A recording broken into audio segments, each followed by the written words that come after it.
भगवते सुदेवाय। ओम नमो भगवते वासुदेवाय। नारायणं नमस्कृत्यं नरं चैव नरोत्तमं देवीं सरस्वतीं व्यासं ततो जयमुदीरये। नष्टप्रायेषु अभद्रेषु नित्यं भागवत सेवया भगवती उत्तमा श्लोके भक्तिर्भवति नैष्ठिकी।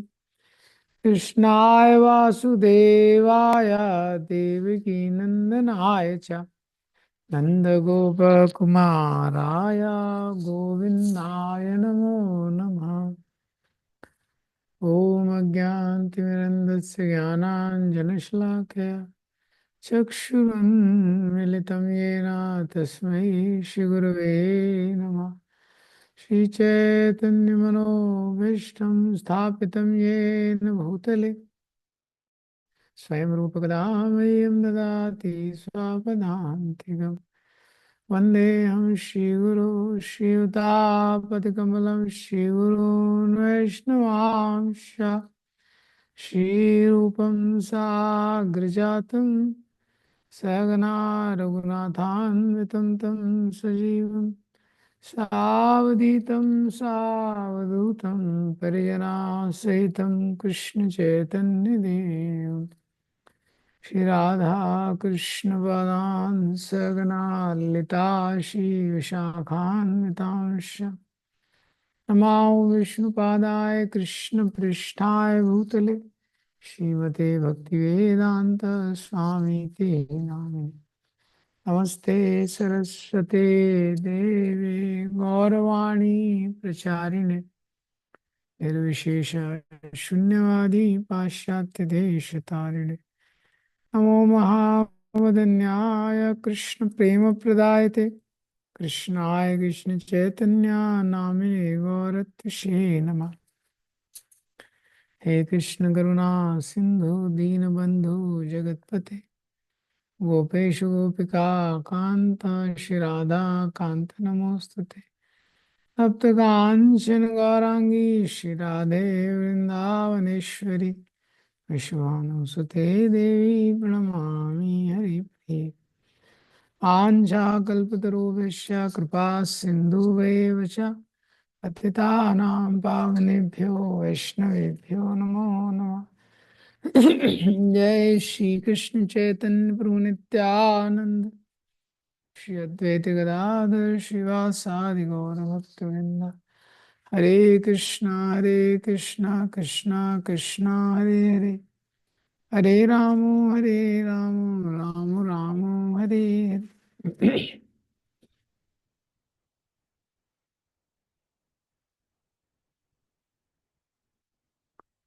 हरे Krishna. Shri Ishopanishad will read today the verse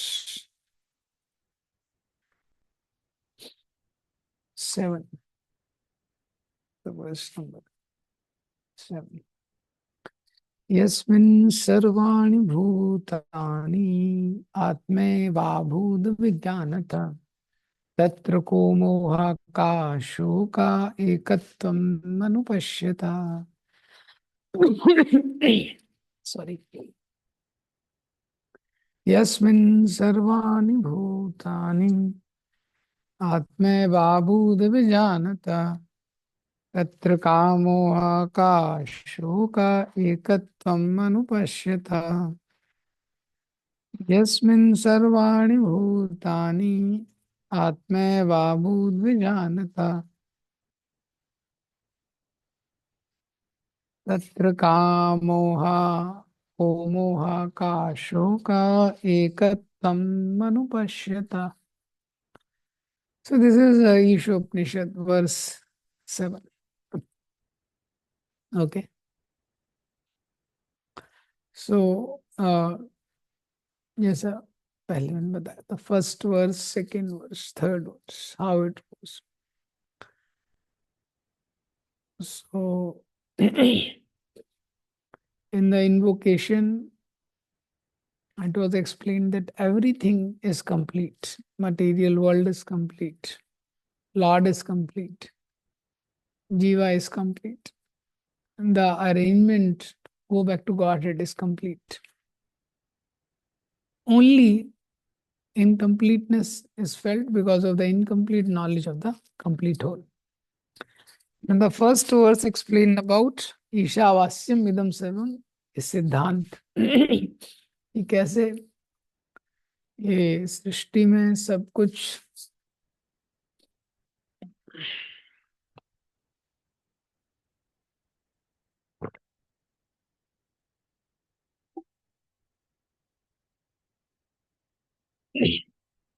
भगवान के कंट्रोल में,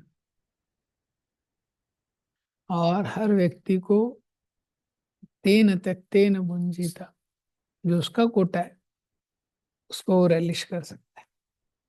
मागड़ा कस्य धनम, दूसरे कोटा पे उसको एनक्रोच नहीं करना चाहिए। तो ईशावास्य के सिद्धांत का कोई फॉलो करेगा तो क्या होगा, तो दूसरे श्लोक में बताया।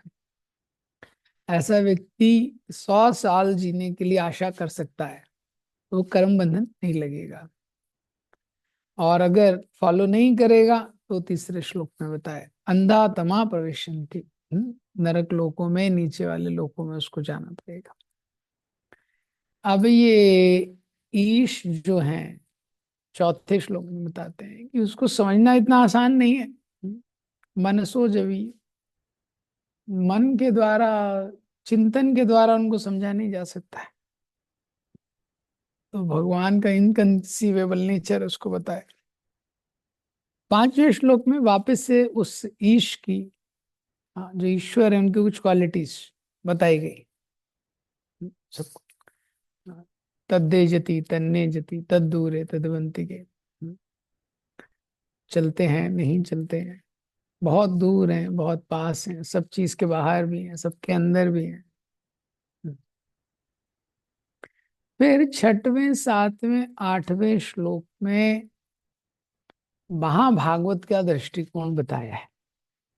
तो कल का हमने श्लोक देखा, तो वो ईश के प्रति जो दृष्टिकोण होता है ग्रेट सोल का, महाभागवत का उत्तम अधिकारी का, वो कैसा होता है।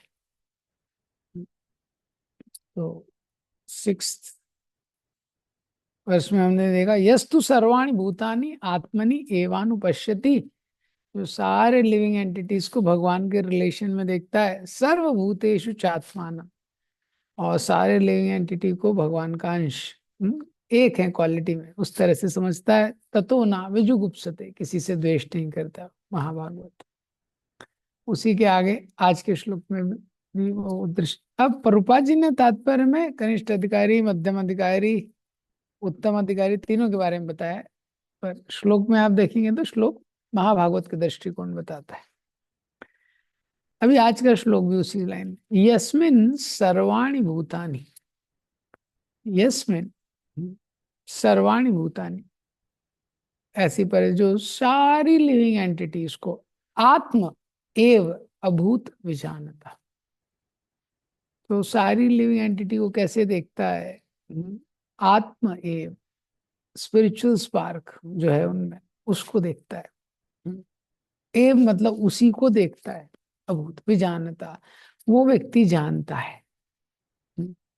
कौन व्यक्ति वास्तव में चीजों को यथार्थ रूप से देख पाता है, जान पाता है। यस्मिन् सर्वाणि भूतानि आत्मेव आभूत विजानता, जो सारी चीजों में जो स्पिरिचुअल स्पार्क है उसको देखता है। हाँ, जो स्पिरिचुअल स्पार्क है मतलब क्वालिटी एक है। यस्मिन् सर्वाणि भूतानि आत्मेव आभूत विजानता, कैसे देखता है, सारी लिविंग एंटिटी को वो इस प्रकार से देखता है कि इनमें आत्मा है, स्पिरिचुअल स्पार्क है। तो उसके कारण क्वालिटेटिव वाइज एक है भगवान के साथ, सेम एज कृष्णा, ऐसे देखता है। तत्र को मोहा का शोका, ऐसा जो व्यक्ति है, को मोहा, उसको क्या मोह है, का शोका क्या शोक है, एकत्वम अनुपश्यता, वो एकत्वम को देखता है। एकत्वम मतलब प्रभुपाद ने ट्रांसलेट किया वननेस इन क्वालिटी। इस प्रकार से अनुपश्यता कल के श्लोक में भी आया था। तो कल भी मैंने बताया था, अनुपश्यता मतलब किस प्रकार से देखता है, जैसा आचार्यों ने बताया है वैसा देखता है। कल आया था अनुपश्यति। कैसा देखता है, जैसा आचार्यों ने समझाया है, पहले जो आचार्य हुए जैसा उन्होंने बताया है वैसे देखता है। यस्मिन सर्वाणि भूतानि आत्मेव आभूत विजानता। सारी लिविंग एंटिटी में जो स्पिरिचुअल स्पार्क है, हाँ, एकत्वम, it is same as Krishna. अनुपश्यता, इस प्रकार से जो जीव देखता है। हम्म, कैसे, जैसे आचार्यों ने बताया है, जैसे शास्त्रों में लिखा है, परंपरा में, वैसे देखता है। विजानता, वो वास्तव में जानता है। विजानता, जो जानने वाला व्यक्ति है। और ऐसे व्यक्ति को का मोहा का शोका, उसके लिए मोह कहाँ है, शोक कहाँ है। ठीक है, तो ये वाला श्लोक है।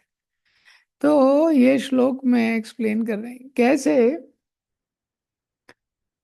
जैसे हमारी अंडरस्टैंडिंग होती है, समझ, उसके अनुसार हमारे व्यवहार में परिवर्तन होता है। हम्म, और फिर उसका एक रिजल्ट हमको प्राप्त होता है। फिर हमारी और अंडरस्टैंडिंग होती है, और हमारी श्रद्धा बढ़ती है, और व्यवहार हमारा चेंज होता है।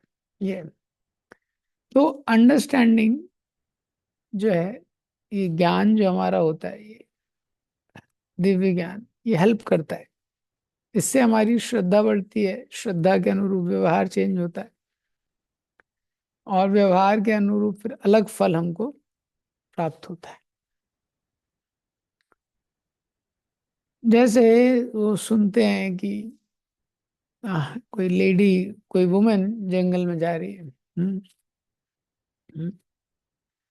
एक एक पदार्थस्तु, योगी भी स्वाभि कामी भी, एक ही पदार्थ है, तीन लोग देखते हैं।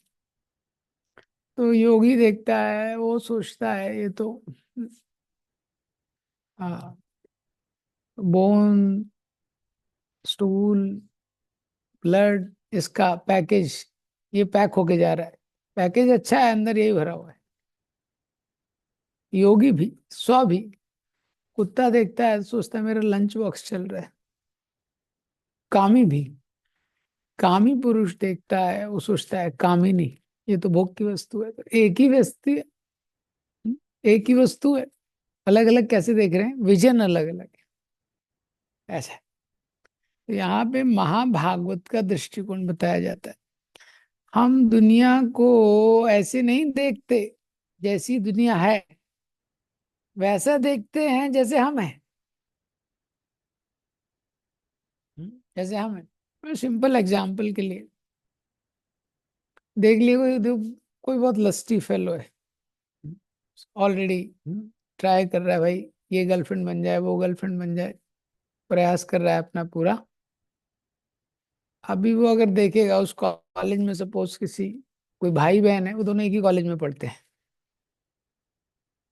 वो भाई बहन कहीं गार्डन में बैठे हुए हैं या जा रहे हैं, भाई बहन है वो, पर वो क्या सोचेगा।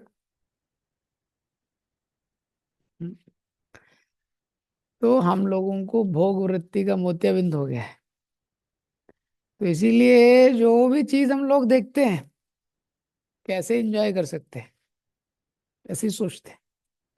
तो जब ये कैटरैक्ट रिमूव होता है, तो दृष्टिकोण चेंज होता है, मैं कैसे सर्व कर सकता हूँ। एकत्वम अनुपश्यति, इसमें बता रहे हैं। हाँ, तो जो महाभागवत है उसकी दृष्टि है, सब लोगों में आत्मा को देखता है, और ये जानता है कि आत्मा परमात्मा का अंश है, मतलब ये परमात्मा से कनेक्टेड है। हाँ, तो उसको कोई मोह, कोई शोक नहीं होता। हम्म, ये,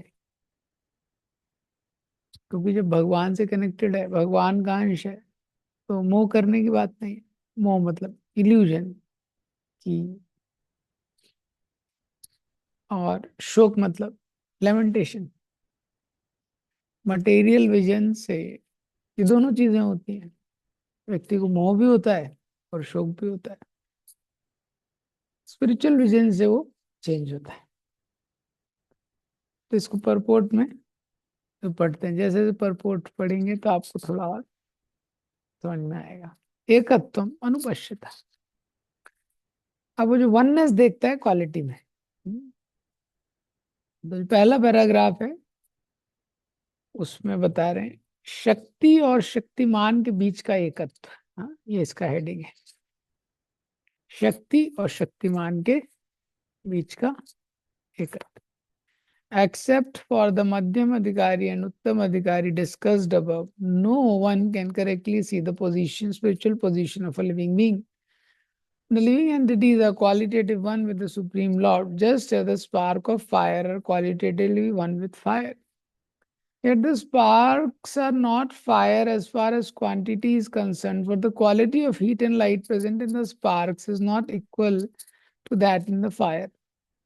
Now, Mahabhagavad, the great devotee, sees oneness in the sense that he sees everything as the energy of the Supreme Lord. Since there is no difference between the energy and energetic, there is a sense of oneness.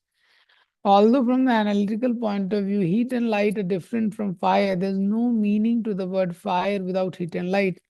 In synthesis, therefore, heat and light and fire are the same. Lord cause and effect की बात यहाँ पे बता रही है। हाँ, बता रहे हैं कैसे एकत्व देखता है। The sense of oneness, Prabhupada ji ने शब्द यूज किया है, सेंस ऑफ वननेस। तो क्या बोलते हैं, जैसे फायर में हीट एंड लाइट, फायर से बोल सकते हैं कि एक ही है। हाँ, यस।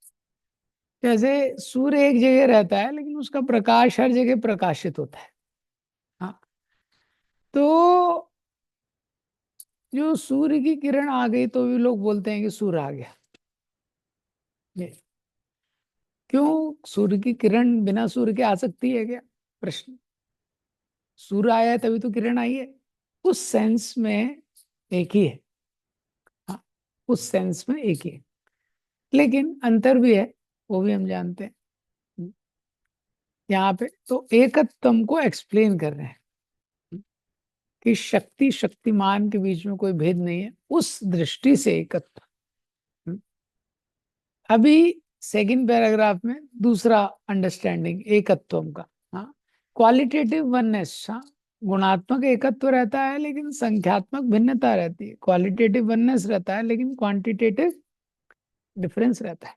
उसी को एक्सप्लेन कर रहे हैं। तो पहले पहले श्लोक में क्या बताया कि एनर्जी एनर्जेटिक, उस तरीके से एकत्व है। तो संसार में कुछ भी चीज है भगवान की एनर्जी है, उस तरह से भगवान के कनेक्शन में देख सकते हैं। दूसरे पैराग्राफ में बता रहे हैं क्वालिटेटिव वननेस है लेकिन क्वांटिटेटिव तो डिफरेंस है। In this mantra, the word ekatvam anupashyata indicate that one should see the unity of all living entities from the viewpoint of revealed scriptures. And the individual sparks of the supreme whole of the Lord possess almost 80% of known qualities of the whole, but they are not quantitatively equal to the supreme Lord. These qualities are present in minute quantity, for the living entity is but a minute part and parcel of the supreme whole. To use another example, the quantity of salt present in a drop of seawater is never comparable to the quantity of salt present in the complete ocean. The salt present in the drop is qualitatively equal in chemical composition to all the salt present in the ocean. If the individual living being were equal to the Supreme Lord, both qualitatively, तो देखिए पहला example Prabhupada ji ने दिया quantity quality में किसका, salt का। Ocean में जो सॉल्ट है और थोड़े से पानी में जो सॉल्ट है क्वालिटेटिवली इक्वल है, केमिकल कंपोजिशन इक्वल है, लेकिन क्वांटिटी में अंतर है। अब एक और इंपॉर्टेंट चीज बता रहे हैं, if the individual living being were equal to the supreme lord both qualitatively and quantitatively, there would be no question of his being under the influence of material energy. In the previous mantra, it has already been discussed that no living entity, no living being, not even the powerful demigods, can surpass the supreme being in any aspect, in any respect. Therefore, ekatvam does not mean that living being is equal to Supreme Lord in all respect. It does, however, indicate that in a broader sense, there is one interest, just as in a family, the interest of all family members is one, or in a nation, the national interest is one. Although there are many different individual citizens, since the living entities are all members of the same Supreme Family, their interest and that of the Supreme Being are not different. Every living being is the son of Supreme Being, as stated in the Bhagavad Gita 7.5 and 6. All living creatures throughout the universe, including birds, reptiles, ant, aquatics, trees, and so on, are emanations of the marginal potency of the Supreme Lord. Therefore, all of them belong to the family of the Supreme Being. There's no clash of interest. Okay? So, two things being explained here. One, salt and ocean. Chemically, same. Quantitatively, different. And second thing is told in terms of oneness, there is variety in opinion, but no clash of interest because there's unity in purpose. Family का example दिया है तो broader sense में बताया family में अलग अलग लोग रहते हैं लेकिन क्या है वो यूनाइटेड है उस सेंस में वननेस है हाँ सेंस में किस सेंस में वननेस है इंटरेस्ट है सब लोगों का कॉमन इंटरेस्ट है जैसे इस्कॉन में आप देखेंगे इतना वैरायटी है कल्चर का प्रसादम का और इतने वैरायटी के डेवोटी लेकिन एकत्व unity in purpose to please Srila Prabhupada किसी भी इस्कॉन टेम्पल में जाएंगे हाँ तो आपको लगेगा हाँ ये अपने इस प्रभुपाद जी का टेम्पल है और प्रभुपाद जी ने जो 7 पर्पसेस दिए हैं इस्कॉन के उसको सर्व करने के लिए बीच में एक और पॉइंट प्रभुपाद जी ने लिखा है परपोर्ट में कि जीव भगवान के इक्वल नहीं है एकत्वम का मतलब ये नहीं है कि जीव ही भगवान है क्योंकि अगर वो भगवान होता तो कैसे माया के कंट्रोल में आ जाता प्रभुपाद जी लिख रहे हैं बड़े बड़े डेमिगॉड्स भी भगवान के इक्वल नहीं है ये पहले के श्लोकों में ईशोपनिषद में एक्सप्लेन किया तो मायावादियों को ये वर्ड बहुत अच्छा लगता है एकत्व उनको लगता है सब कुछ एक है बहुत पसंद करते हैं वो तो वो बोलते हैं कि ब्रह्म जब माया के अधीन हो जाता है तो उसकी ये दशा होती है छोटे छोटे जैसे पॉकेट्स बन जाते हैं और जैसे ही माया के वश से चला जाएगा वापस से उसको रियलाइज हो जाएगा क्या अहम ब्रह्मास्मि मैं ही ब्रह्म हूं नमो नारायण अभी लेकिन जो 2 क्वेश्चन है वो मायावादी का उसके पास आंसर नहीं जनरल घुमा सकते हैं क्या माया कहाँ से आती है माया कहाँ से आती है ये क्वेश्चन तो ब्रह्म सुप्रीम है तो ब्रह्म से आती है तो जब ब्रह्म से माया आती है तो ब्रह्म मतलब माया से सुप्रीम है तो कैसे माया फिर उसकी माया के कंट्रोल में वो ब्रह्म आ जाता है क्योंकि वो पहले ब्रह्म था ना तो अगर माया उसी से आती है तो उसके कंट्रोल में कैसे आ जाता है ये तो ये उनको समझ नहीं आता है ये इसका कोई डिस्क्रिप्शन नहीं है इसका अंडरस्टैंडिंग तो प्रभुपाद जी ने लिखा है ये कभी नहीं हो सकता है कि जो जीव है और जो भगवान है वो इक्वल हो जाए माधवाचार्य आए थे स्पेशली उसको खंडन करने के लिए इसलिए ऐसे माधवाचार्य का साइन देखा है ऐसे वो एक नहीं है बोले 2 है ऐसे ही रहते थे वो उसको स्पेसिफिकली मेंशन करने के लिए तो जो एकत्वम की यहाँ पे बात हो रही है वो एकत्वम क्या है qualitative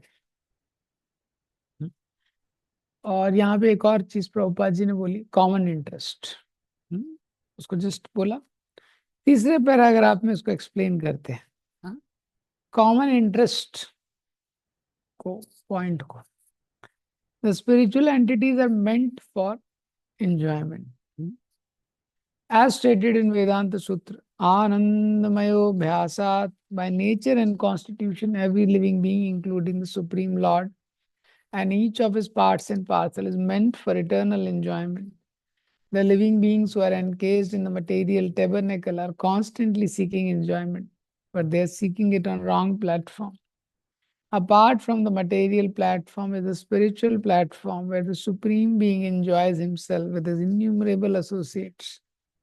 On that platform, there is no trace of material qualities, and therefore, that platform is called Nirgun. On the Nirgun platform, there is a never clash over the object of enjoyment. Here in the material world, there is always a clash between different individual beings because here the proper center of enjoyment is missed. The real center of enjoyment is the Supreme Lord, who is the center of the sublime and spiritual rasa dance. We are all meant to join him and enjoy life with one transcendental interest and without any clash. That is the highest platform of spiritual interest, and as soon as one realizes this perfect form of oneness, there can be no question of illusion, moha, or lamentation, shoka.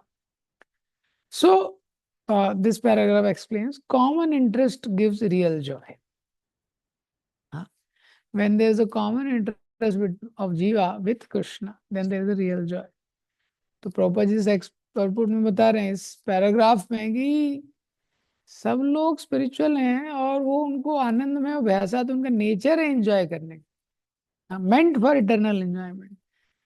लेकिन क्या होता है कि हमारे प्रभुपाद जी ने एक शब्द use किया है कि ये लोग लिविंग एंटिटी जो है वो एंजॉय तो करना चाहती है, लेकिन मटेरियल वर्ल्ड में जब एंजॉय कर रही है रॉन्ग प्लेटफॉर्म है, they seeking it on the wrong platform.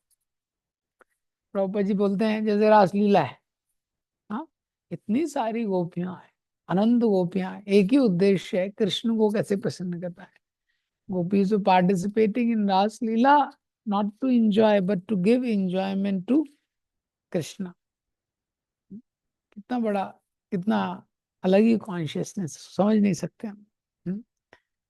तो इसलिए प्रभुपाद जी बोलते थे रास लीला का मतलब क्या है, different living entities come together to give pleasure to Krishna.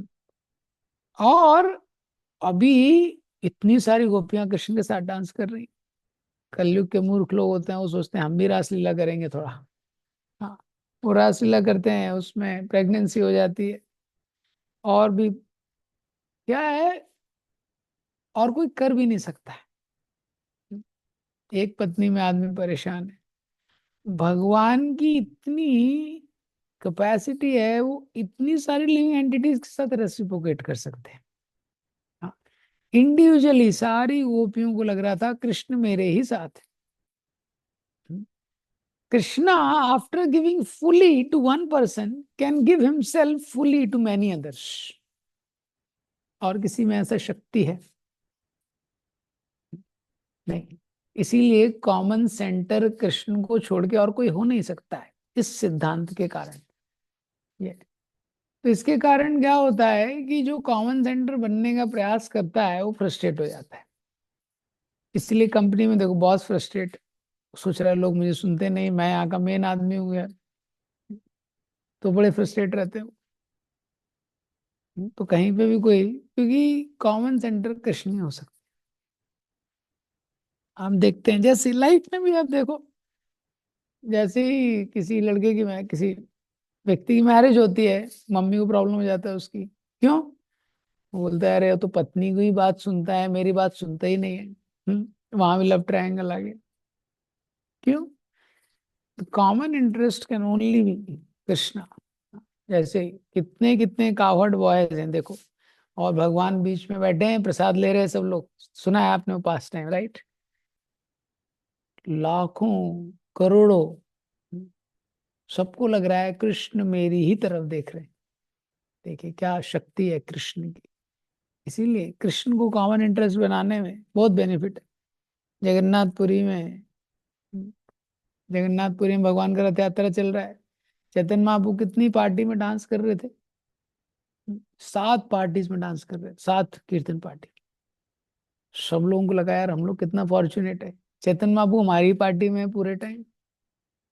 ये और यहाँ हम लोग लोगों को सेटिस्फाई करने के लिए जी तोड़ मेहनत करते हैं, ये करते हैं वो करते हैं, तब भी कोई आदमी किसी सेटिस्फाई हो ही नहीं रहा है। तो लोग दिन भर, तो हस्बैंड रहते हैं, मैरिज के बाद लोग कितनी बार आई लव यू ये वो दिल विल बना के बहुत कुछ भेजते हैं। शाम को झगड़ा करते हैं। ये चैलेंज है। प्रॉब्लम क्या है, प्रभुपाद जी लिखते हैं इस पर, इस पैराग्राफ में लिखा है, हमारा प्रॉब्लम है हम एंजॉयमेंट रॉन्ग प्लेटफॉर्म पे खड़े हैं हम। कभी कभी स्टेशन पे होता है ना, जैसे किसी को आइडिया नहीं रहता, जिस ट्रेन में आपको चढ़ना है आपको आइडिया नहीं है कि वो ट्रेन कहाँ थी, पता नहीं। हाँ, अब आप गलत प्लेटफॉर्म पे खड़े हो गए, वहां पे वो ट्रेन आती ही नहीं है, वहां वो ट्रेन आती नहीं है, तो आप खड़े रहोगे, अरे ट्रेन क्यों नहीं आ रही है, ट्रेन क्यों नहीं आ रही है। और आपको लगता है आएगी आएगी मेरी ट्रेन भी आएगी। हाँ, देखो अभी ये राजधानी आ गई, अभी गोमती एक्सप्रेस आ गई, अभी ये वाली आ गई, अभी जम्मू तवी आ गई, झेलम आ गई। आपको लगता है आनंद की ट्रेन भी यहीं आती है, लेकिन हम गलत प्लेटफॉर्म पे पड़े हैं। आनंद की जो ट्रेन है वो आती नहीं है वहां पे। हाँ, और हमको लगता है यार मेरे को आनंद क्यों नहीं मिल रहा है। तो स्क्रिप्चर बोल रहे हैं अरे मूर्ख व्यक्ति, प्लेटफॉर्म बदलो तुम, वो इस प्लेटफॉर्म पे आती नहीं है जो आनंद की ट्रेन। हाँ, प्रभुपाद जी ने इस पैराग्राफ में यही लिखा है, ये जीव का स्वभाव है आनंदमयो भाषा, लेकिन कॉमन सेंटर कृष्ण होने चाहिए, और कृष्ण के कॉमन इंटरेस्ट को बीच में रखते हुए। हाँ, जैसे वो हमारा जो भगवान का इंटरेस्ट है वही हमारा इंटरेस्ट है, तो फिर आनंद है। ऐसा है। और जैसे ही आप गलत प्लेटफॉर्म पे खड़े हो गए तो वहां आनंद की ट्रेन आती नहीं। ये तो फिर कोई मोह नहीं, कोई शोक नहीं। ये हर जीव का यही स्वभाव। तो इसीलिए जो आचार्य होते हैं they want to fan the desire to serve, क्योंकि जब हम भगवान के मिशन को सर्व करना चाहते हैं, लिविंग एंटिटी बहुत फॉर्चुनेट चीज है। इसलिए आचार्य इस तरह से, प्रभुपाद जी देखिए प्रचार करने गए वेस्ट में, कैसे कैसे मूर्ख नालायक लोग आए। एक हिप्पी किसी को काउंसलिंग दे तो बस हो गया उसका लाइफ, सुसाइड कर लेगा वो काउंसलर। और प्रभुपाद जी ने देखो कितने लोगों को कन्वर्ट कर दिया। और देखिए प्रभुपाद डिसाइपल्स बताते हैं, चैतन्य महाप्रभु नित्यानंद प्रभु आए, नित्यानंद प्रभु ने एक जगह ही मदाई को डिलीवर किया, लेकिन चैतन्य महाप्रभु नित्यानंद प्रभु की मर्जी से श्रील प्रभुपाद ने कितने सारे जगह मदाई डिलीवर कर दी। आपने सुना है फेमस पास टाइम, प्रभुपाद जी एक जगह लेक्चर देने जाते हैं, और वेस्ट में वो एक जगह होती है सब लोग न्यूड, हाँ, nobody is wearing any cloth, man women सब के सब। अभी आपको बोल दिया जाए, अभी आपको वहां पे लेक्चर देने बोल दिया जाए, क्या हो जाएगा हमारा हालत। ऐसी जगह प्रभुपाद जी के डिसाइपल भी सोचो उनका क्या अंडरस्टैंडिंग रहा होगा, ऐसे क्लब में प्रभुपाद जी को लेकर प्रचार कर। तो डिसाइपल का लेवल भी आप समझ ही लो क्या था, तो कैसे प्रचार करेंगे। और प्रभुपाद जी ने वहां भी लेक्चर दे दिया। प्रभुपाद जी ने बोला देखिए, how much we enjoy, how much enjoyment is there when you remove the outer covering of clothes। तो वो बोले हाँ यस यस ये तो हमको बराबर पता है, पहने ही नहीं थे कपड़े किसी ने। See when the outer covering is removed how much, तो बोले हाँ ये पता है हमको। प्रभुपाद जी ने बोला similarly this body is also outer covering on the soul, body is dress, and when this dress is removed how much you will enjoy। तुरंत क्लिक कर गया हमको, अरे बाप रे सही बात बोल रहे हैं ये। हाँ, एक ड्रेस उतारा हम लोग इतना एंजॉय कर रहे हैं, अब दूसरा ड्रेस उतरेगा तो अच्छा होगा, कैसे होगा ये। पापा जी ने बोला हरे कृष्णा कृष्णा कृष्णा हरे हरे, हरे राम राम राम। हाँ, ये तरीका है, ये कमांड है, इससे वाला ड्रेस पे उतर जाएगा। So so in the living entity has common interest with Krishna, तो कोई शोक नहीं, कोई मोह नहीं। प्रॉपर इतना इजी नहीं है, बोलना आसान है। Prabhupada ji could see that there is a spirit soul who is longing to connect with Krishna. And we see the outer object, we get bewildered like that. And we also have lamentation, that when we don't get something, when things don't go the way we want. Then next paragraph, Prabhupada explain about, इस third paragraph में बताया common interest gives joy. Fourth paragraph tells separate interest results in moho and shok. Separate interest. A godless civilization arises from illusion, and the result of such civilization is lamentation. Godless civilization means separate interest. Godless civilization, such as that sponsored by modern politicians, is always full of anxiety because it may be crushed at any moment. That is the law of nature as stated in Bhagavad Gita 7.14. None but those who surrender at the lotus feet of the Supreme Lord can surpass the stringent laws of nature. Thus, if we wish to get rid of all sort of illusion and anxiety and create unity out of all diverse interest, we must bring God into all our activities. हाँ, तो प्रभुपाद जी यहाँ पे बता रहे हैं कि godless civilisation, separate interest है तो मोह और शोक हो गई लाइफ में। हाँ, तो जनरली नॉर्मल लिविंग एंटिटी का लाइफ बिगिन ही ऐसे होता है, बिगिन्स विद मोह एंड विद शोका। क्यों? मोह बिविल्डर्ड इल्यूजन है, तो कुछ का कुछ काम करता है। हाँ, डार्विन था, घूमते घूमते चला गया कहीं आइलैंड पे, चला गया वहां उसने कुछ देखा, वहां उसने थ्योरी लिख दी उससे, बियर है, बियर के बाद वेल बनेगा, इसके बाद ये बनेगा, उसके बाद वो बनेगा, इवॉल्व होते होते ऐसे मनुष्य बन जाएगा। ये तो इल्यूजन लिविंग एंटिटीज क्या है, जनरली ये इल्यूजन रहती है। हाँ, तो मोह के कारण क्या होता है, उसके कॉन्सेप्ट गलत रहते हैं इल्यूजन के कारण। तो वही ना, इल्यूजन क्या है, उसे क्लास में रहता है, क्लास में मोह के कारण अनहेल्दी कंपटीशन। क्लास में जैसे कोई स्टूडेंट है, उसके मार्क्स आ गए 30 मार्क्स आ गए उसके, 30-35 100 में से, बेचारा दुखी हो जाएगा। सबसे पहले क्या करेगा, फिर अपने मित्र को कॉल करेगा, करेगा कि नहीं करेगा? तुम्हारे कितने आए? बोले मेरे 30 आ गए, मेरे 30 आए, इसके 35 आए थे, हाँ उसके 30 आए, दोनों के दोनों फेल हैं, कोई पास नहीं है। लेकिन अभी इसका जो पेन है वो कम हो जाएगा, हो सकता है कुछ भी हो जाए। पर तीसरे व्यक्ति को कॉल किया, तुम्हारे कितने आए? तो 25 आए, बस तीनों मिलकर पार्टी करने लगेंगे। इसी को मोह बोलते हैं। हाँ, ठीक है। तो वही चीज थी, उसी में सुख भी हो गया, उसी में पार्टी हो गई। और उसमें चौथा व्यक्ति इनका मित्र था, हम्म, उसके 37 आए थे, वो भी फेल है। हम्म, चौथे मित्र के कितने आए थे? 37, वो भी फेल है। हाँ, उसने किसी से बात नहीं की, सुसाइड कर लिया। क्या मतलब यार, मैं फेल हो गया, जबकि वो टॉपर था। हम्म, मित्र मंडली में तो टॉपर ही था। तो शोक में व्यक्ति गलत डिसीजन लेता है। भगवान ने बोले शोक नहीं करना चाहिए, माँ शुचा, अर्जुन को बोला शोक नहीं करना चाहिए। और मोह में भी वास्तविक स्थिति को नहीं जान पाता है। हम्म, तो ईशावास्य का सिद्धांत बताता है कि सब सब जीवों के लिए पर्याप्त है, अननेसेसरी अनहेल्दी कंपटीशन नहीं करना चाहिए। ये तो गॉडलेस सिविलाइजेशन, प्रभुपाद जी इस पैराग्राफ में लिख रहे हैं, जो गॉडलेस सिविलाइजेशन होता है उसमें एंजाइटीज भरी रहती है। दुर्योधन हमेशा अभाव में रहता था, हमेशा किसी न किसी चीज के कारण टेंशन में रहता था। हम्म, गीता में भी 1.10 पर्याप्तम तदस्माकं बलम भीष्माभिरक्षतम, वहां भी कैलकुलेशन में लगा हुआ है वो दुर्योधन। तो शुरू से टेंशन में रहता था वो, शुरू से अभाव, क्योंकि उसकी मेंटालिटी गलत थी।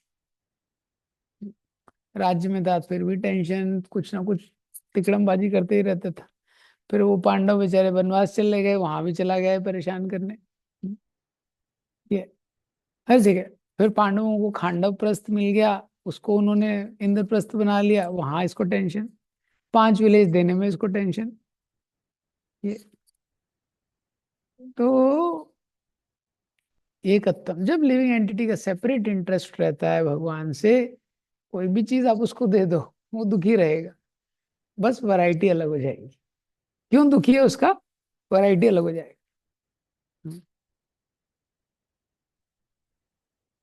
तो इसीलिए हमको we should have common interest with God. इसी को एक्सप्लेन करते हैं 5th 6th पैराग्राफ में भी आगे इसी चीज का एक्सप्लेनेशन है। The result of our activity must be used to serve the interest of God and not for any other purpose. Only by serving the Lord's interest can we perceive the Atma Bhut interest mentioned here. The Atma Bhut interest mentioned in this mantra and the Brahma Samhita 4:30-20, interest mentioned in Bhagavad Gita 18.54 are one and the same. The Supreme Atma or soul is the Lord Himself. Minute Atma is the living entity. The Supreme Atma or Paramatma alone maintains all the individual minute beings. For the Supreme Lord wants to derive pleasure out of their affection. The Father extends Himself through His children and maintains them in order to derive pleasure. If the children obeys the Father's will, family affairs will run smoothly with one interest and a pleasing atmosphere. The same situation is transcendently arranged in the absolute family of the Par-Brahman, the Supreme Spirit. बार बार देखिए प्रभुपाद जी एकत्वम अनुपस्थिति में किस point को लेके आ रहे हैं? Common interest with God. Prabhupada ji बार बार बोल रहे हैं have a common interest with God, then you can enjoy. Have a common interest with God. Prabhupada ji बोलते थे यूनाइटेड नेशन, यूनाइटेड नेशन। अरे पहले यूनाइटेड नेशन अगर करना है और यूनिवर्सल ब्रदरहुड करना है, पहले पिता तो चेक करो कौन है। पिता पता नहीं है, कैसे सब लोग भाई हो जाएंगे? अगर भाई सबको यूनिवर्सल ब्रदरहुड तुमको करना है, पहले चेक करो पिता कौन है। अब पिता ही में तुम कंफ्यूज हो, कोई बोल रहा है ब्रह्म पिता है, कोई बोल रहा है देवी जी में है, तो वहीं कंफ्यूजन आ गया। कैसे सेट होगा सिस्टम? जब फादर कॉमन होगा तब तो सब ब्रदर होंगे। सो विश्व बंधुत्व happens when we connect with universal father. ये तो ये पॉइंट है। तो ये चीज को समझना, तो लिविंग एंटिटी क्या है? क्वालिटी में भगवान के समान है, same in quality with Krishna, qualitatively. या तो जब ये चीज हम समझते हैं तो एक कॉन्फिडेंस आता है कि I have everything, I am equal to lord, I have no deficiency. ये अंडरस्टैंडिंग आती, इसको कॉन्फिडेंस आता है व्यक्ति कि मेरे में कोई डिफिशियंसी नहीं है। हाँ, मैं भगवान का अंश हूँ। हाँ, मेरे हृदय में भगवान है, सब में भगवान है, कोई अभाव नहीं है मेरे अंदर। और एक वैराग्य भी आता है, सब कुछ तो भगवान का ही अंश है, सब कुछ भगवान का अंश है, और सृष्टि में जो है वो सब तो भगवान की एनर्जी है। एक एनर्जी दूसरे एनर्जी को कैसे एंजॉय कर सकता है? तो थोड़ा वैराग्य आता है। हाँ, 2 गुलाब जामुन को आसपास रख दोगे, वो कैसे एंजॉय करेंगे अपने आप को? एक एनर्जी दूसरे एनर्जी को कैसे एंजॉय कर सकती है? तो ये जब एकत्वम अनुपश्यता, जब व्यक्ति एकता को देखता है तो एंजॉयमेंट का फीलिंग नहीं आता है। जैसे ये कॉन्सेप्ट नहीं समझ रहा होगा आपको इसमें, तो और सरल शब्दों में, जैसे भाई बहन है, जब वो अपने संबंधों को समझते हैं, हाँ, तो उसकी बहन भी एक स्त्री है, स्त्री के सारे लक्षण उसमें है, लेकिन उसके प्रति भोग की दृष्टि नहीं है। एकत्वम अनुपश्यता, नहीं हम लोग भाई बहन एक ही पिता की संतान, तो भोग करता है नहीं, उसके साथ एंजॉयमेंट का डिजायर नहीं। तो मायावादी जो होते हैं, गुणात्मक क्वालिटेटिव वननेस वो भी मानते हैं, इसलिए मायावाद वगैरह के भी आप संप्रदाय में जाएंगे बहुत डिटैच रहते हैं कई चीजों से। मतलब वैराग्य उनमें भी आपको दिखाई पड़ जाएगा। कई लोग होते हो बिना बिना नमक का भोजन खाते हैं। अभी आप बोले क्या होगा उसका? निस्वाद भोजन बोलते हैं उसको। आप कुछ बता नहीं सकते, मीठा है, खट्टा है, ये है। और हमारे में तो चतुर्विधा क्या है वो, स्वादन्य तृप्तान हरि भक्त संगान, हम लोग तो कोई टेस्ट छोड़ते नहीं। ये तो वैराग्य उनमें रहता है, लेकिन ह्यूमिलिटी नहीं रहती है। ह्यूमिलिटी के लिए दूसरा पार्ट, क्वालिटेटिव वननेस के साथ क्वांटिटेटिव डिफरेंस भी पता होना चाहिए।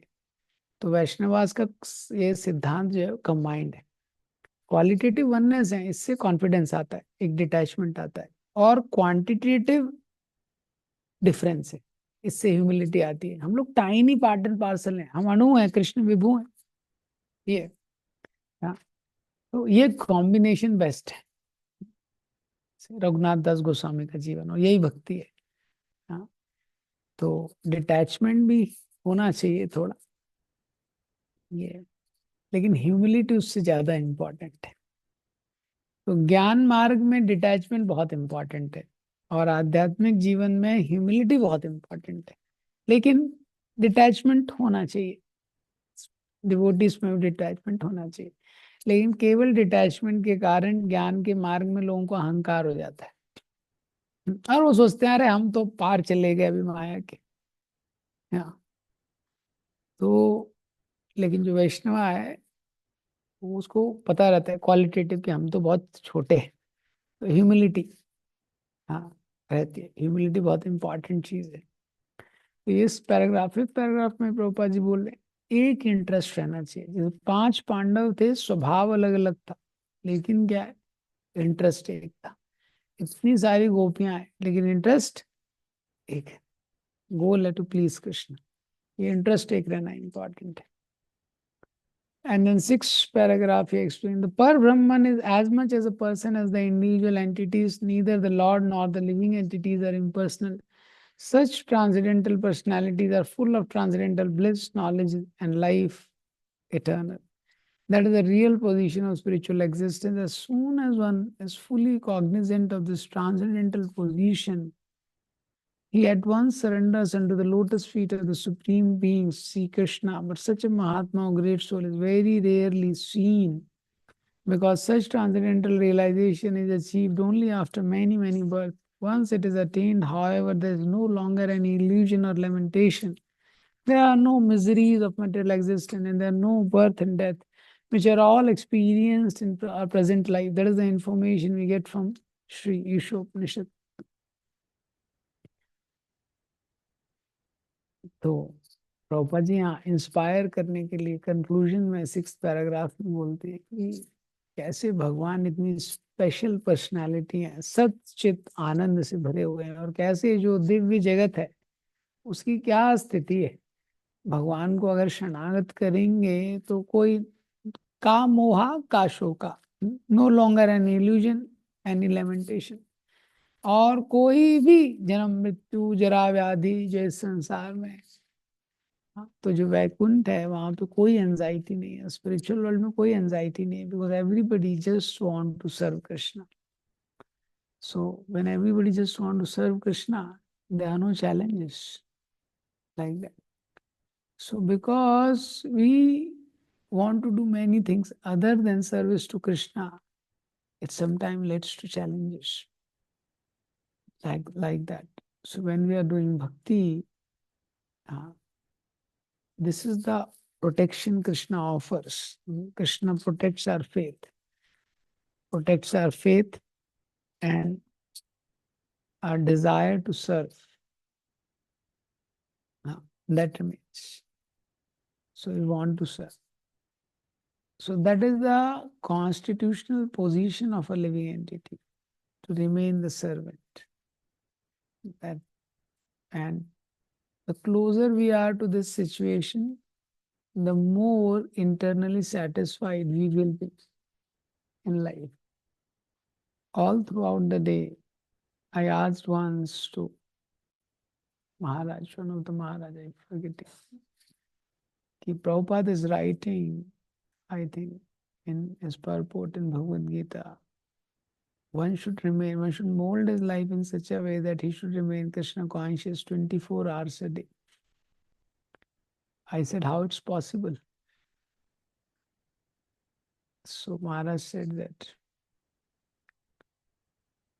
from the time you get up till the time you sleep, we should not do anything do everything for pleasure of Krishna.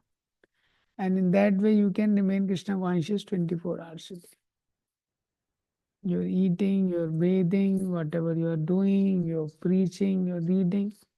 Nothing for one's own, only everything for the pleasure of Krishna, the mood of service. So that's how then I was thinking, that's how great souls do. So great souls, they are doing ordinary activity, but with extraordinary consciousness. They are doing everything for the pleasure of Lord. And that's how they are able to remain Krishna conscious in all situations. That way. Ekatvam anupashyata. It's a common interest in God. There is no personal interest for them. Like that. Prabhupada opened 108 temples. Everything is gone. There's no proprietorship. How difficult it is. People build a small 2 BHK, 3 BHK, उसके लिए लड़ाइयाँ होने लगती है। सोचो 108 वो भी मंदिर ऐसे, इस्कॉन के मंदिर ऐसे छोटे से नहीं रहते कि हाँ 100 स्क्वायर फीट में बना दिया। इस्कॉन के grand temple, one such big temple. Just imagine 108 temples, so many followers, no proprietorship. Absorbed in just serving Krishna, whatever Krishna wants. So this is what 7th verse talks. 8th will continue the same thing. Any questions, comments?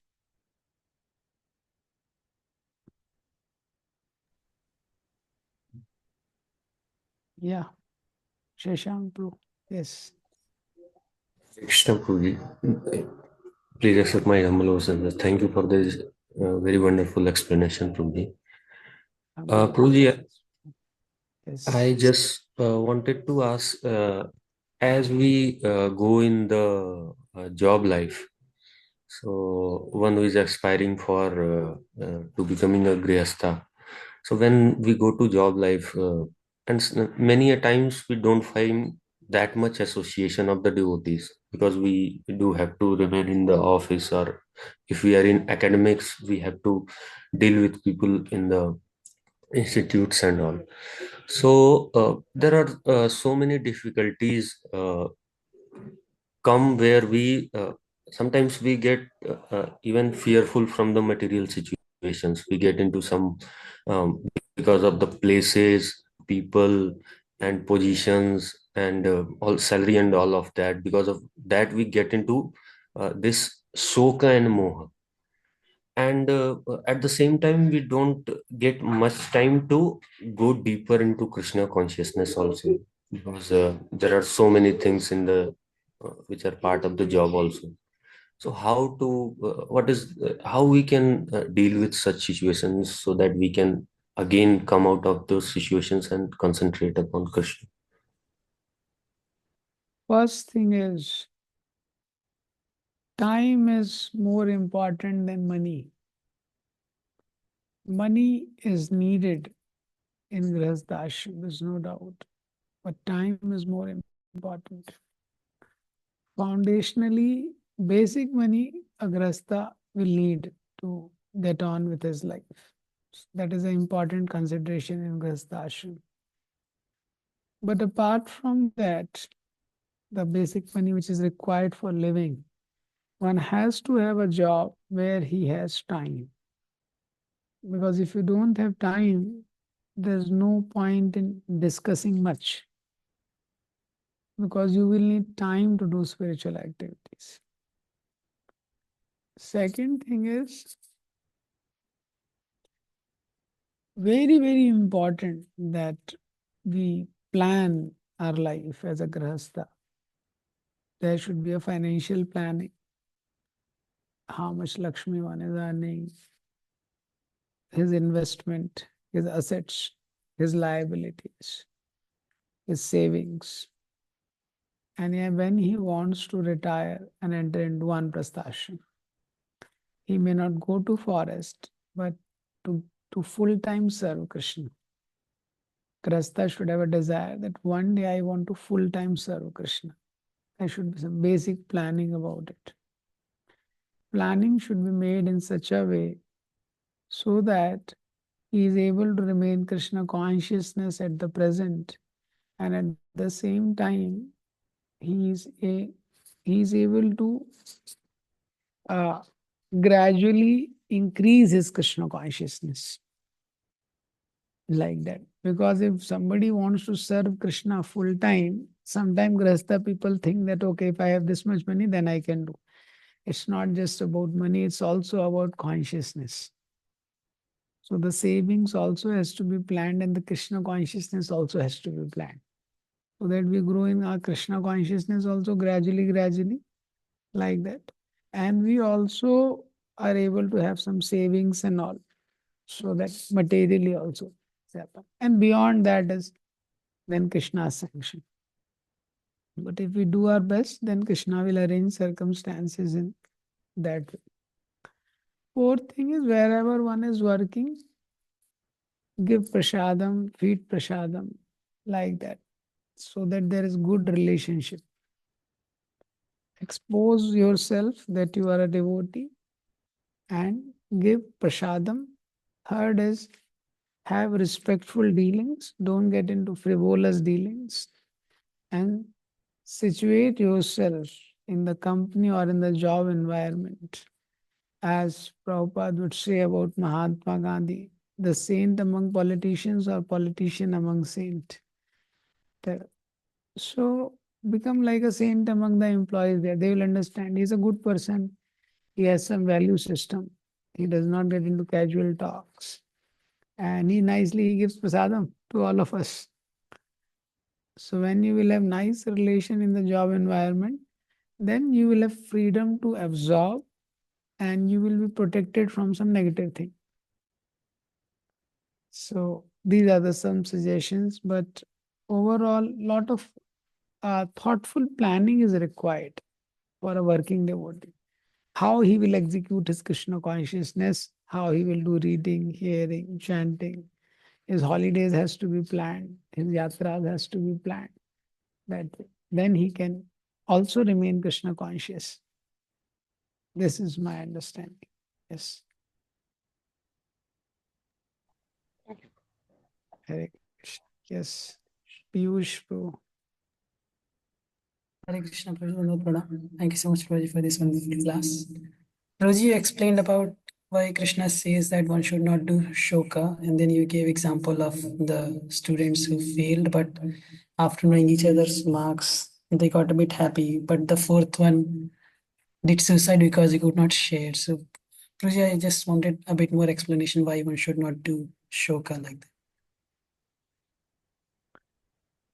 Why one should not do shoka? Because see, there is no negativity, has no tangible positive manifestation in application,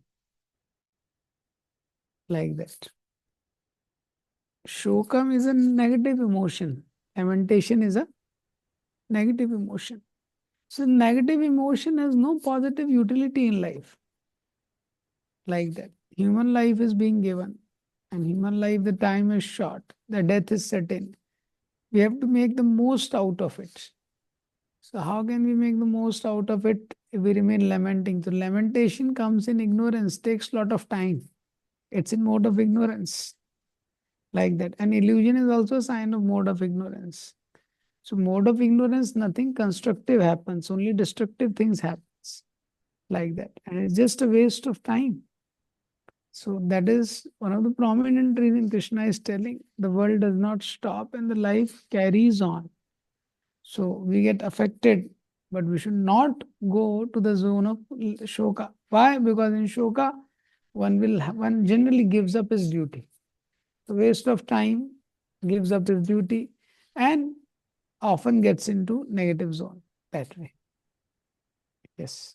okay जी sometimes भाई मतलब किसी new person को अगर समझाना हो जैसे उसको जनरली फिलॉसफी बताएंगे तो he can not accept directly he keep on thinking like that ये wasting time was a good point that waste of time होता है और लेकिन sometimes they don't accept only like that देखिए, कोई भी व्यक्ति है, आप उसको बोलिए कि कोई भी सिचुएशन है तो आप उसमें से चूज कीजिए ओके जो आपको चूज करना, जो और सारे पॉसिबल आउटकम हो सकते हैं ना, चलिए कोई व्यक्ति फेल हो गया, जैसे मैंने ये एग्जांपल दिया, एक ऑप्शन है आप सुसाइड कर सकते हैं, ऑप्शन ए। ऑप्शन बी कि एक हफ्ते का गैप ले लीजिए, थोड़ा शराब वराब पी के आइए, थोड़ा कूल हो जाइए। ऑप्शन सी, आगे का स्टडीज कुछ और प्लान कर सकते हैं। ये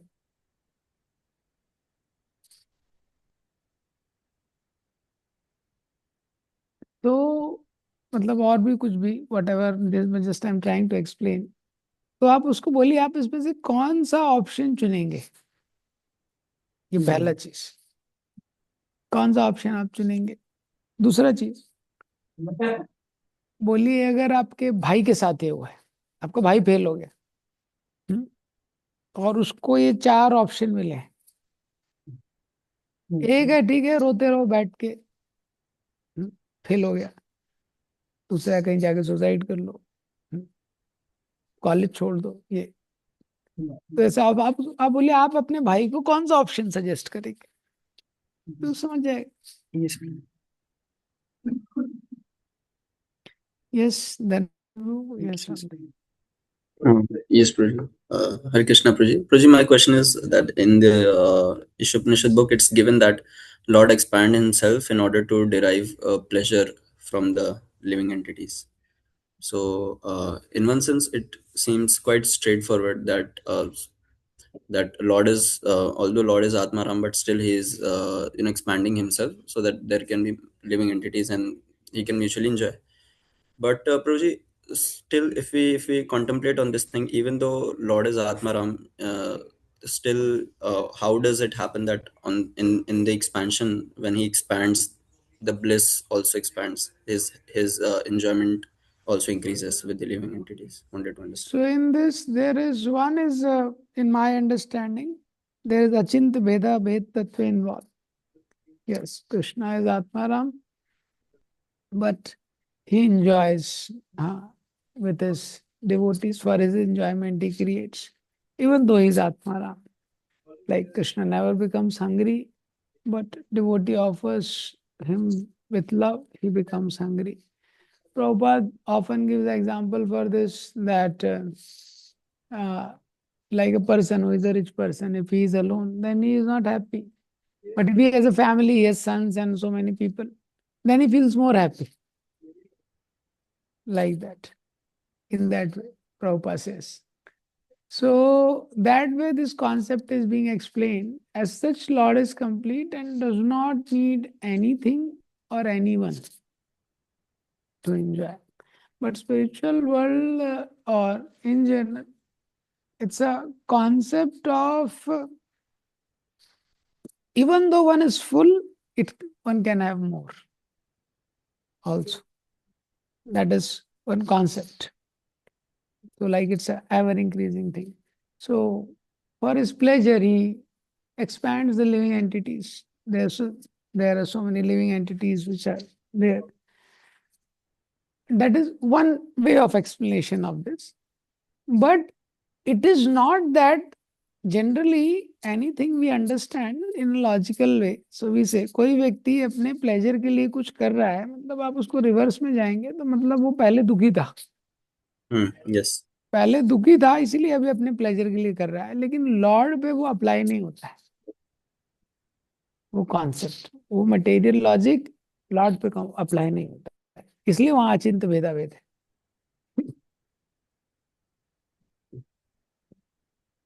Yes, this is my understanding. Yes.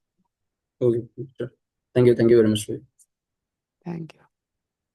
Yes, okay. Who else? Somebody has question? Yes. Yes, Pawan Bro. Hare Krishna, Guruji. Thank you so much for such a nice class. Guruji, I was in this question that yesterday we were mentioning about Kanishta Adhikari, Madhyama Adhikari. So, as we generally hear that Kanishta means that who is having the faith in the deities, and Madhyam is above the Kanishta. And we hear others many different types of symptoms that he knows how to deal with the devotees. So, but what I observed that is sometimes as being in Krishna consciousness, we deal with the devotees in a little bit nice manner also, but we don't deal deities in a nice manner. That we are in the front of deities and talking, caring, taking care of devotees, and giving prasad, everything, but you forget that we are in the front of deities. Certainly, we do also respect so much the deities as we respect even the senior devotees and other Maharaj, everyone. We respect everyone. And other thing also, we preach also. But I have observed in my life also, in many other devotees' life also, that we often forget that what is the importance of deity, how we deal with them. We become very much casual. So is it that we are not on bhakti? This is just this preaching is just making followership. This is just trying to have the you scratch my back. Is it something like that, or how to understand it? This classification, Kanishta, Madhyama, Uttama, different classification based on faith, classification based on knowledge, and classification based on symptoms. Different places, different ways it is classified. And one thing we have to understand, Madhyam Adhikari itself in general is a very high stage. It's not a normal stage. Madhyam Adhikari also. Most of the quarrels happens in community because the people have not grown to Madhyama stage. That way. And now the Kanishta stage, there are all varieties. अभी कोई है किसी devotee को respect करेगा, किसी को नहीं करेगा. ये कनिष्ठा अधिकारी भी एक हाई लेवल है. वो भी ऐसे छोटा लेवल नहीं जो भगवान पे भी विश्वास हो पूरा. तो वो हमारा मिक्सचर रहता है, वो और उसके नीचे वाले स्टेज पे. अब जैसे कनिष्ठ अधिकारी है, भगवान पे तो विश्वास है लेकिन भक्तों पे विश्वास नहीं. भक्तों का इतना रिस्पेक्ट नहीं कर पाता है कई बार, और मटेरियल एंजॉयमेंट की टेंडेंसी भी उसमें कुछ रहते हैं. उसके नीचे का है कुछ भक्तों को भक्तों पे कुछ अच्छे से डीलिंग कर रहा है, भगवान के साथ डीलिंग नहीं कर रहा है. वो भी कनिष्ठा के नीचे वाले स्टेज है. ये कि भगवान के साथ भी डीलिंग उसका अच्छा नहीं है और भक्तों के साथ भी कर रहा है, ऐसा बहुत वैल्यू नहीं है उसके हार्ट में डिवोटीज का, but is able to deal. हाँ, valuing somebody in the heart is something different, like that. So we all are on a progressive stage that way. And in this three classification, Madhyama is a actual Madhyama. अब मध्यम अधिकारी का भी जो symptoms पढ़ते हैं अलग अलग, तो कैसा होता है कि कुछ सिम्टम हमको लगे यार हमसे मैच कर रहे हैं, और कुछ सिम्टम होते हैं बहुत हाई होते हैं, ऐसा हो जाता है. तो उसमें भी मतलब एक ग्रेडेशन समझ में आता है. ऐसा मतलब एक सिम्टम को लेके एग्जैक्टली ऐसा बोलना कि हम मध्यम अधिकारी पे पहुंच गए, वो शायद it's not that way. So that how it is overall. तो प्रभु जी, मैं फिर भी लेकिन क्लियर नहीं हो पाया. मतलब आपने बताया कि कनिष्ठा में भी ग्रेडेशन है, मध्यम में भी ग्रेडेशन है. तो हम लोग जनरली ड्यूटीज जो होते हैं, जो प्रीचिंग में भी इंगेज होते हैं और भी ड्यूटी से डीलिंग भी सीखते हैं, कि ये मध्यम के ग्रेडेशन में या कनिष्ठ के ग्रेडेशन से? क्योंकि वही फिर लगता है कि मध्यम तो कनिष्ठ से ऊपर होना चाहिए, लेकिन अगर हम भगवान को ही नहीं सही से रेसिप्रोकेट करते हैं, भगवान को ही सही डील नहीं करते हैं, तब तो हम कनिष्ठ से भी नीचे ही हैं. हाँ, तो वही मैं बता रहा हूँ. मैं बता रहा हूँ क्या कि मध्यम तो एक हाई लेवल है, ये एक उसमें भी ग्रेडेशन है, लेकिन कुछ कुछ सिम्टम हो सकता है हमको लगे कि हमसे मैच हो रहा है. अब जो कनिष्ठा है, कनिष्ठा में भी मतलब उसमें भी अलग अलग चैलेंजेस है, अलग अलग ग्रेडेशन है. ये तो जैसे ये सिम्टम मैच हो रहा है, मुझे लग रहा है मैं डिवोटी के साथ तो ठीक डील कर रहा हूँ, हाँ, तो मैं मध्यमा हो गया. डीटीज को लेकिन मैं वैल्यू नहीं कर पा रहा हूँ, तो क्या कनिष्ठ को मैंने क्रॉस किए बिना जंप कर लिया क्या मध्यम पे, क्योंकि कनिष्ठ वाले का तो डीटी पे फेथ था? नहीं, ऐसा नहीं है. वो एक सिम्टम से हम लोग मध्यमा नहीं हो गए, ये बता रहा हूं मैं. वो एक जो सिम्टम है, that does not make us मध्यमा अधिकारी. Like that. ये so that's how it goes. Yeah. Thank you so much, Vipul. Just one more question was there from this today's explanation about how you are explaining about the oneness, Mayavad, and you give some arguments for the examples also that अगर माया ब्रह्म से ही आई है तो फिर कैसे उसका अधीन हो गई. एक और जो पूरी काफी मुझे अभी रिसेंट में एक बच्चे ने क्वेश्चन पूछा था, मैंने उसका आंसर दिया, लेकिन पता नहीं उसके हृदय को कैसा लगा होगा.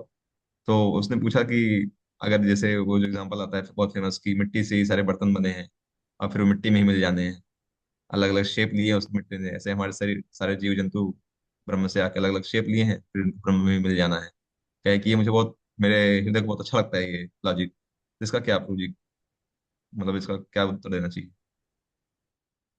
हाँ, श्रीमद् भागवतम में एक जगह एक्सप्लेन किया है, मेरे को एग्जैक्ट रेफरेंस अभी याद नहीं आ रहा है। तो हम कैसे उसको बताते हैं, जैसे इसी के दो एग्जाम्पल, जैसे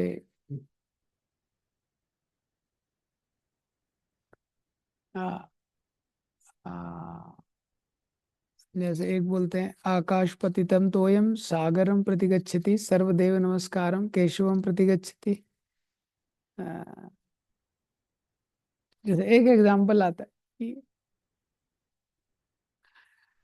जैसे तोता है, तोता, हरा तोता है वो, पेड़ भी हरा है, उसमें जाता है, तो वो बोलते हैं अभी वो एक हो गया। डिवोटी बोलते हैं नहीं नहीं, वो तोता अभी भी अलग है, पेड़ के उसमें है लेकिन वो फिर भी तोता है, वो अलग है, उसका एग्जिस्टेंस अलग है। या बूंद है, नदी है सागर में मिलती है, या बूंद है किसी में मिलती है तो वो सागर ही हो जाती है, एक तरीके से सागर हो जाती है, लेकिन उसका इंडिविजुअल एग्जिस्टेंस अभी भी है। ये जो हम एक्सप्लेन करते हैं ये, तो आ, ये जो अंडरस्टैंडिंग है, ये वाली जो अंडरस्टैंडिंग है कि आ, जैसे मिट्टी से सब कुछ आया है, मिट्टी से निकला है, हाँ, मिट्टी में ही मिल जाएगा, तो इस अंडरस्टैंडिंग में जो क्रिएटर है या जो कंट्रोलर है उसका रोल नहीं है, इसलिए ये जो अंडरस्टैंडिंग है डेड एंड पे आ जाती है। जैसे डार्विन थ्योरी ने बोला, डार्विन ने बोला कि बिग बैंग हुआ, सब निकला है, हाँ, उससे सारा एक्सप्लोजन हुआ, सब लोग आ गए, ये। तो अब ये थ्योरी का व्यक्ति अगर जैसे फॉलो करता है, ये सुनने में अच्छा लगता है, मिट्टी में आए मिट्टी में मिल जाना, वो कॉन्सेप्ट गलत नहीं है, वो उस सेंस में है कि एवरीथिंग मटेरियल इज पेरिशेबल। लेकिन अभी क्या है कि इसमें प्रॉब्लम क्या है, इसमें व्यक्ति को एक्चुअली नॉलेज का गोल होता है डेवलपमेंट ऑफ डिवाइन क्वालिटीज। अब ऐसा किसी को अंडरस्टैंडिंग है तो फिर वो लाइफ में एंजॉय करने पे वो सोचेगा जब मिट्टी में मिलना ही है तो क्यों मैं इतना प्रयास करूं किसी भी चीज करने के लिए, क्यों किसी अच्छी चीज का प्रयास करूं। किसी भी तरह एंजॉय करो, पास करो, पैसा कमाओ, एंड में तो एक ही चीज होनी है ना, मिट्टी में ही मिलना है। तो वहां चीज अटक गई उसकी। हाँ, कि जब एंड में वही चीज होनी है तो फिर प्रयास क्यों करना है किसी चीज का। ये एक प्रॉब्लम आता है, material dead end. So they don't work on the development of devotional qualities like that. And education means there should be divine qualities, उसके लिए सारा एजुकेशन है। और दूसरा जो है कि अगर सब कुछ ब्रह्म है, एंड में ब्रह्म से हम लोग आए, सब ब्रह्म में मिल जाएंगे, ये, तो उसमें क्या है, आनंद वाला जो एस्पेक्ट लिविंग एंटिटी का वो सेटिस्फाई नहीं। जो प्रभुपाद एक्सप्लेन करते हैं, आनंद मतलब एक्टिविटी चाहिए। एग्जाम खत्म हो गया, एक दिन व्यक्ति को अच्छा लगता है, 2 दिन बोला आप नेक्स्ट ईयर कोई कॉलेज ही नहीं है, ना कॉलेज जाना है ना कुछ करना है, बस घर पे बैठो, एक ही रूम में छुट्टी है तुम्हारी, ठीक है। हाँ, या घर पे एक रूम में किसी को बिठा दिया, हाँ, तो बोलेंगे जीवित कैसे रहेगा, नहीं नहीं, बोले एक खिड़की है, खिड़की से भोजन आएगा, उसको तुम खाओ, रूम में बैठो, बस शांति। शांति जीवात्मा का नेचर नहीं है, इसलिए ज्यादा टॉलरेट नहीं कर सकता उसको। उसमें आनंद वाला एस्पेक्ट क्या है ब्राह्मण के, उसमें वो कॉम्प्रोमाइज, एक्टिविटी नहीं है, हाँ, उसके नेचर के अगेंस्ट है वो। हाँ, वैष्णव संप्रदाय के अकॉर्डिंग उसका नेचर है सर्व करने का, वो नेचर भी उसका पूरी तरह फुलफिल नहीं होता है। बाकी इसका डिटेल एक्सप्लेनेशन है टेक्निकल भागवतम में, क्योंकि एक श्लोक है, और गजेंद्र की प्रेयर्स में भी एक श्लोक है जो ये चीजें एक्सप्लेन करता है। हाँ, जैसे गजेंद्र प्रार्थना में बोलते हैं, हाँ, ये नेदम विश्रुतम, मैं भूल गया वो उसका प्रेयर्स की, कैसे सब कुछ भगवान से आया है, आप ही कारण है, आप ही से सब कुछ आया है, आप ही में मिल जाएगा, ऐसी भी प्रार्थना है। लेकिन वैष्णव आचार्य ने उसका वैष्णव एक्सप्लेनेशन दिया है। तो उसको थोड़ा स्टडी करना पड़ेगा मुझे भी, थोड़ा उसको और डिटेल में एक्सप्लेन करने के लिए इसको। जी आपने जो एग्जांपल्स दिए मैंने भी उस स्टूडेंट को यही सेम एग्जांपल दिया था कि वाटर का प्रोपाजी सिस्टम करते हैं H2 ही रहता है वो ORH ब्रेक नहीं होता, और पैरेट वाला, और तीसरा आपने जो आनंद का बताया मैंने उसको ये बोला, लेकिन वो कह रहा था कि नहीं आप मिट्टी हम्म, वाला बताओ कैसे वो क्या? मिट्टी वाला, मतलब इसको मतलब सेम यही कॉन्ट्रैक्ट मैंने उसको ये बताया, यही तीनों, लेकिन वो कह रहा था मिट्टी वाला एग्जांपल तो लेकिन नहीं फिट हुआ सेम। हाँ,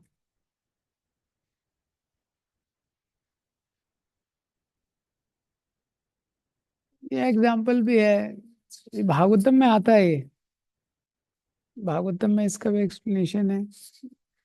आई हैव टू सर्च। हमारे यही दो तीन स्टैंडर्ड हैं, वही बताते हैं डिवोटी वाले। Okay, thank you so much. Yes, yes Nitesh bro. Hare Krishna भैया, Ram Ruchi, thank you for the class प्रजी। प्रजी, जो आप वो मायावाद का ही बता रहे थे, कैसे जो मायावादी से हमसे ये पूछना है कि मतलब अगर जो माया है कहाँ से ही पहले वो क्लियर आपने किया था, फिर कैसे अगर भगवान माया भगवान से आई है तो फिर भगवान को कैसे कंट्रोल कर रही है। तो जी इसमें फिर योग माया का भी कॉन्सेप्ट होता है ना, मतलब जो हमारा भी कॉन्सेप्ट है कि जब मतलब योग में भी भगवान से ही आती है उन्हीं की एनर्जी, लेकिन उनके प्रभाव में भगवान भी भूल के वो पास टाइम्स करते हैं वृंदावन में। तो जी मतलब ये दोनों साथ में कैसे समझे, तो वो भगवान एक तरह से अब वो निकल सकते हैं उसमें से, लेकिन कुछ टाइम के लिए वो भी उसके कंट्रोल में है ना, या फिर उसके अंडर एक्ट, मतलब उसकी वजह से भूल जाता है और एक्ट करता है। हाँ, तो क्या है, ये भी आपने अच्छा पॉइंट बोला। तो देखिए, डिवोटीज में वो अचिंत्य भेदा भेद का तत्व है।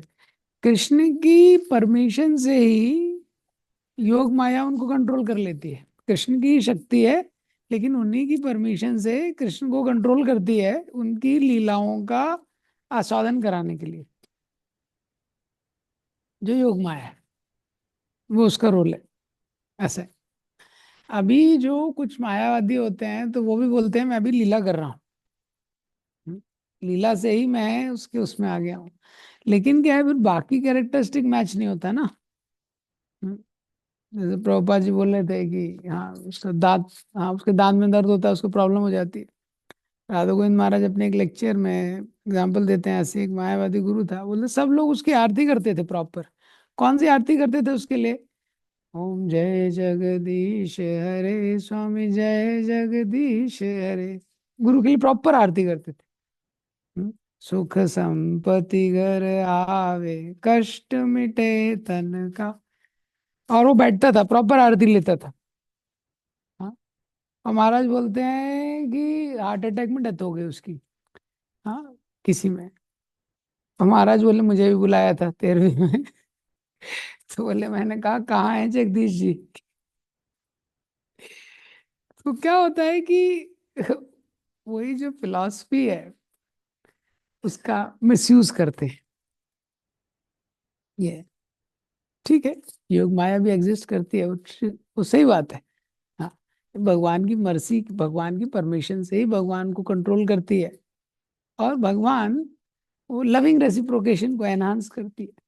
ये तो भगवान के कैरेक्टरिस्टिक होने चाहिए ना बाकी व्यक्ति में, तो मायावादी उसका मिस इंटरप्रेट करते हैं। ऐसा है। Thank you प्रजी। प्रजी, बस एक और क्वेश्चन था, यस। मतलब जो अभी धनंजय पर पूछ रहे थे, भगवान एक्सपैंड करते हैं प्लेजर लेने के लिए और देने के लिए। तो मतलब जब एक बिगिनिंग लेवल पे हम किसी को बताते हैं, मतलब भगवान, ये जो ओरिजिन के बारे में कि भगवान एक्सपैंड करते हैं ये प्लेजर सीख करने के लिए, तो लोगों को एक कॉन्सेप्शन होता है कि भगवान मतलब इट मेक्स गॉड सेल्फिश, मतलब भगवान सेल्फिश है, अपने प्लेजर के लिए जीवात्माओं को बना रहे हैं। मतलब भले ही हम देखते हैं कि कैसे भगवान मुझसे सर्व करते डिवोटीज को, इतने ही पास में वहाँ पे भगवान सर्व करे, लेकिन एक कॉन्सेप्शन ये वाला भी आता है। तो जी ये वाला कैसे फिर हम समझ सकते हैं? दैट्स व्हाई, मतलब मेरा जो अंडरस्टैंडिंग है इस पे कि क्या होता है कि लॉजिकली हम समझाते हैं जितना लॉजिकली समझा सकते हैं। ऐसा है। ये अभी जैसे कोई कोई मालिक है, उसने कोई कंपनी खोली है। हाँ, ये संसार में कोई बॉस है, कंपनी खोली है उसने।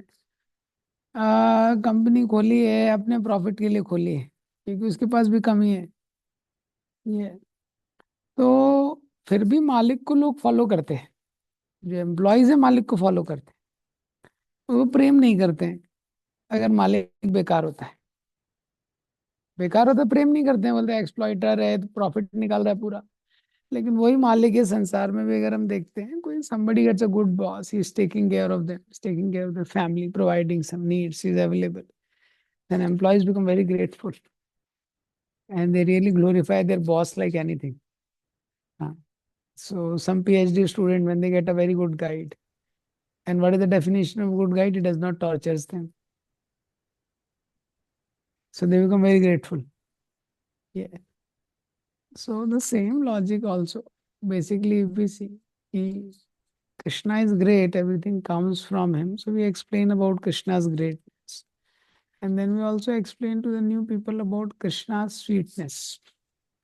Because everything they will initially they may not be able to understand Achint Veda Vedat. Initially, too much we may not be able to explain to them like that.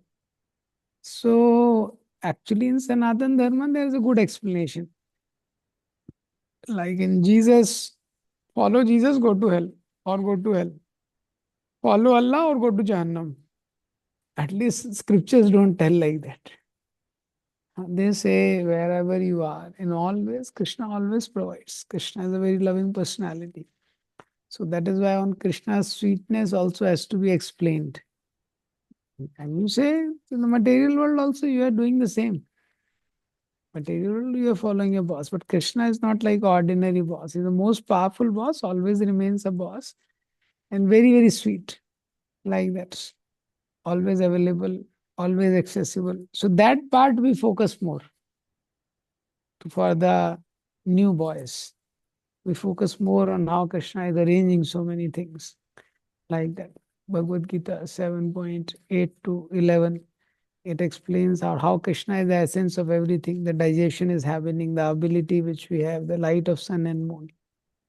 So how Krishna is providing like that. So why people have such concepts today? Because they have an experience of exploiters. They do not have the experience of genuine masters. And Krishna is a genuine master. Previously, there would be Raj Rishis, no complaints by Praja. Nobody would try to hide taxes. They would lovingly offer taxes. Namani. When Parikshit Maharaj, it comes that Navanti yat pad niketam atmana Shivaya Shivaya dhanani. All the people, all the citizens, even the lower kings would come and lovingly offer taxes. Why? Because they have faith he can make better use of our money than ourselves. Like that. So we have to explain to them how Krishna is a very wonderful, genuine master. So that helps them to take shelter. Yeah. Thank you, Prabhu. Yes. Aman Prabhu. Hare Krishna, Prabhuji. Hare Krishna. Prabhuji, you gave one example, right? Ki activity without activity cannot be happy. Means it is because of passion. वो ऐसे बिना activity के लिए कुछ नहीं रह सकते करके.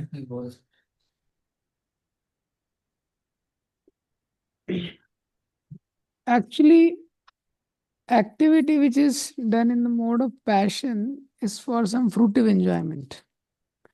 But acting for the service of the Lord is a natural constitutional position of a jiva. In passion, person is fruitive. Because he lacks fruit, he wants activity. But for service, it's a natural disposition. Like that. कोई भी व्यक्ति है सबसे stable कैसा रहता है जिसका natural position है. जैसे केमिस्ट्री में all the elements are trying to acquire the nearest जो इनर्ट गैसेस रहते हैं उनका configuration ground state like that. Living entity का नेचुरल स्टेट है to love and serve God. वो लिविंग एंटिटी का नेचर है दैट वे.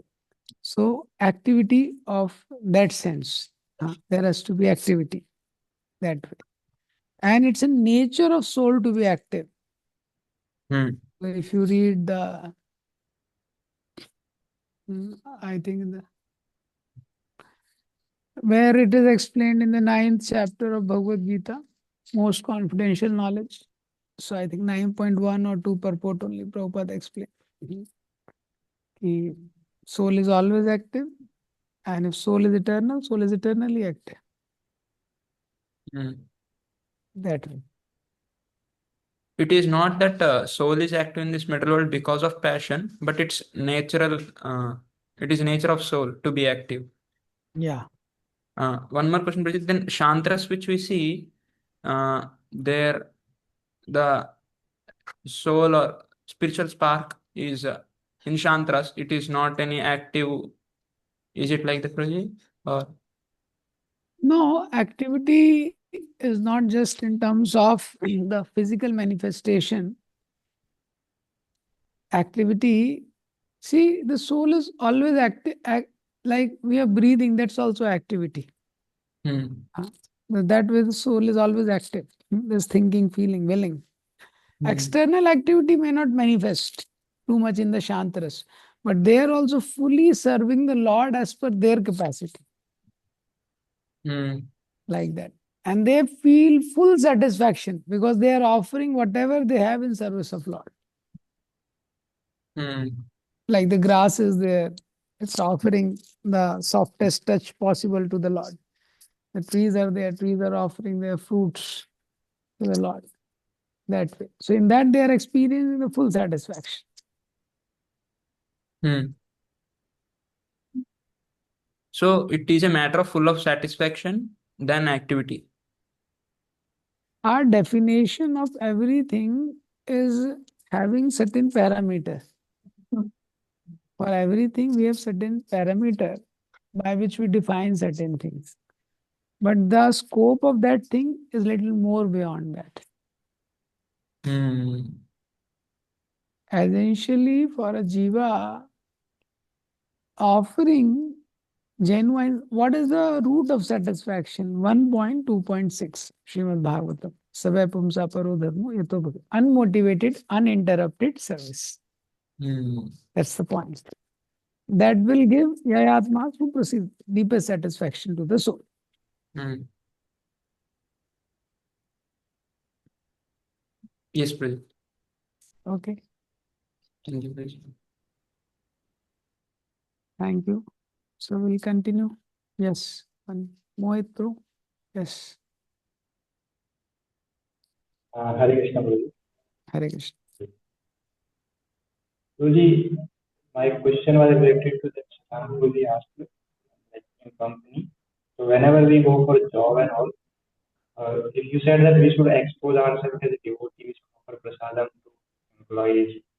तो इसमें एक प्रॉब्लम आता है गुरुजी कि जब हम दूसरे लोगों को बता देते हैं हम devotee, तो उनका जो हमारे प्रति एक्सपेक्टेशन है वो बढ़ जाता है and we are not that good devotee, उतना लेवल नहीं होता, तो हम कभी कभी मिस्टेक्स भी कमिट कर सकते हैं, लाइक कुछ झूठ बोलना है ऐसे। तो जैसा ही हम ऐसा करते हैं they expect too much and that creates pressure on us.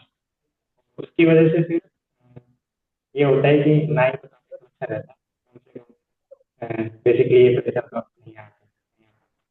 तो ऐसे केसेस में कैसे डील करें? बताया कि बच्चों नहीं होंगे, लेकिन वो प्रेशर जो So pressure the point is that your voice is breaking, but what I could understand from your question is little bit is if we expose ourselves as devotee and they will expect from us the characteristics of a devotee, and we may not be able to fully manifest those 26 Vaishnava qualities. If you expose yourself, you are saved. Don't preach. Employ. Problem will come when you start preaching. If you are preaching and you are not responsible in company dealings, that's bad. And another extreme is if you don't expose, then they will expect you to be just a normal person doing all the normal things. And what is normal in common terms is actually insane according to devotees. So that creates a challenge. So expose yourself as a devotee. Don't preach. When you preach, then higher standards are expected. But when you expose yourself, your devotee, and keep your behavior cordial and loving, you are offering them prasadam, you are not expecting from them, and you are respectful like that. Then even if there are little shortcomings in terms of dealing, we may miss out something or something here, a little bit. Of course, it will create some pressure because we have told we are devotee, like that. But if your dealings are proper, then they will not mind it so much. Everybody is a version of imperfection, like that. And certain time, if somebody comments that, "अरे क्या भक्त हो के ऐसा तुम भी झूठ बोलते हो, तुम भी ये करते हो," so you tell, "I am not a devotee. I'm just trying to be. I am also struggling. I'm trying to follow something." So the moment you become humble, then they will not push, like that. How humility touches everyone's hearts, like that. But if you try to justify what you are not able to do, then that is wrong. So then it becomes challenging.